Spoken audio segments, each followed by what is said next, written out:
What's up, everybody? It's Chris Chavez from Out of the Shadows podcast, and I'm back with another installment of the Movie Sellers Month of Horrors, Terrors Through Time, in which we watch a movie every decade from 1930 to the 2020s. For the 1940s, I decided I was going to check out the 1948 classic Abbott and Costello Meet Frankenstein.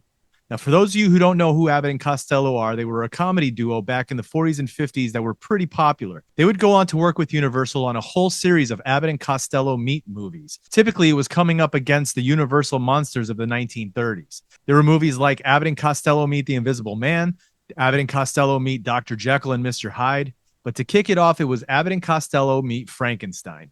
So I'm pretty familiar with Abbott and Costello, so I kind of knew what I was getting into with this movie. Abbott and Costello play two baggage handlers that end up receiving crates for a local house of horrors. What they end up getting is more than they bargained for. These two crates end up holding a coffin which contains the body of Dracula and Frankenstein's monster. And it turns out that Dracula is looking for a new brain for Frankenstein and decides he wants to use Costello's. So the rest of the film follows the same comedic recipe that most of the Abbott and Costello films do. Mostly where Costello is the comedic part of the duo, he's typically getting himself into trouble, finding himself completely scared out of his wits, trying to get Abbott to believe him. And Abbott, as the straight man, does his best to keep Costello in line and get him to do some work.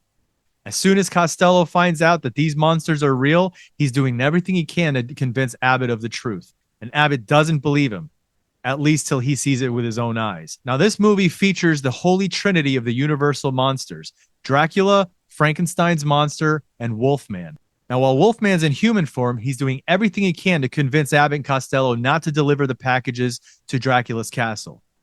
Unfortunately, things don't go as planned. They find themselves coming face to face with Dracula, Frankenstein's monster, and Wolfman throughout this entire film, and it's a lot of fun. That's the one thing I can say about this film. It is fun. It is a good time to watch. A lot of the comedy still stands up. I found myself giggling and laughing throughout the film. The acting in here is great. If you've never seen an Abbott and Costello act, this is a perfect way to get introduced to their work.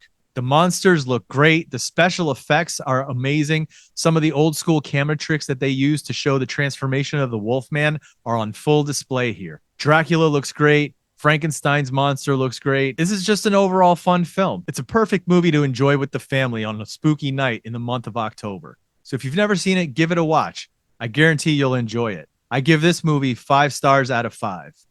And that's it for me, guys. If you haven't seen it, I hope you check it out. I'll see you next time with my pick for the 1950s.